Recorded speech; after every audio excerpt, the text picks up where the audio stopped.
Back to the 2016 race. The Real Clear Politics average shows Hillary Clinton with a slight bump now, up to a 2.6% lead over in a two-way race. But with the four-way race, Clinton is down slightly from yesterday to a 1.6% lead.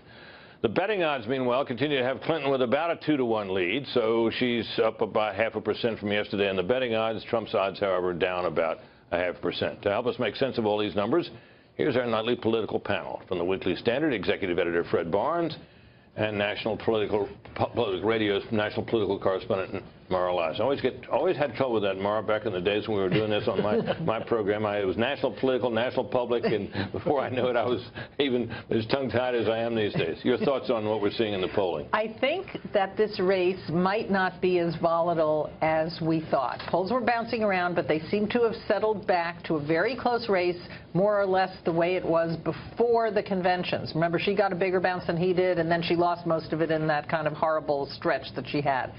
But she's still a couple points ahead. Yes, it's closed. We're seeing some tightening in some of the battleground states, but nothing that you would think really changes the dynamic of the race, where you see that he's created some new paths, for instance, to 270. You know, what I'm interested in is the states that Romney won, and at the moment, Donald Trump is ahead in all of those, or at least not behind in any of them, as far as I know.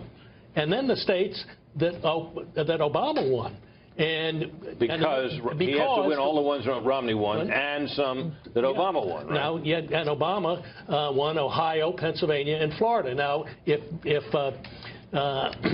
Trump won all the Romney states and won those three states, he'd win the election. That might be hard to do. But so I follow the states that Obama won, and Trump's ahead in at least 4 of those. The Fox poll showed that he was ahead, I believe, in Nevada and Ohio.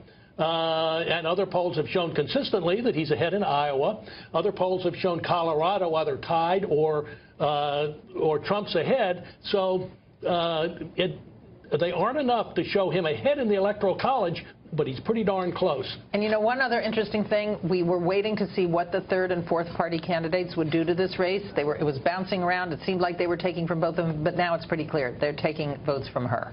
And that's the question then arises, of course, about the third and fourth party candidates as to whether their presence in the race will fade with time. It usually has, not always. It has, but historical rules only work till they stop working. And this year has. We all remember Ross Perot. Yes, Ross Perot got out of the race, got back in, and ended up getting what, 19%. Yeah, but he was buying ads. He was paying. Well, Jill Stein and Gary Johnson are not combined even close to that. But we do know that a lot of young people. She's underperforming with young people. They're moving to Gary Johnson, whether they're just parking there, as Britt suggests, maybe they'll come back at the end, or they're going to stay there, and that's a big problem for her.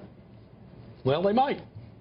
You mean stay there? Yeah, they might. They might stay there. That's why she went to college campuses. They're putting out the message that a vote for Gary Johnson is equivalent to a vote for Trump, trying to get those young people back. Young people are just up in the air in this election, more than any group. Well, Obama got them, and he got them to a much higher degree than we'd seen any candidate of either party in recent cycles. The history of young people is most of them don't vote. Right. I should say a great many of them don't vote. They may answer pollsters' questions, but they don't vote. That'll probably be true in this election. Yeah, they're pretty decided they're not going to vote for Trump. Whether they turn out for Hillary is another question. Your judgment, Mara, how badly does she need them? I think she needs them. I think she needs them because even though she's polling... Well, she'll win them, but... No, she needs them to turn out for her. She's doing fine in the percentages. Same thing with Hispanics. But... they're not as enthusiastic about her as they were for Obama. We're going to talk to Joe Trippi about that later. Fred, last word to you. Yeah, I think the young people are Hillary Clinton's Achilles heel. Really? Yeah.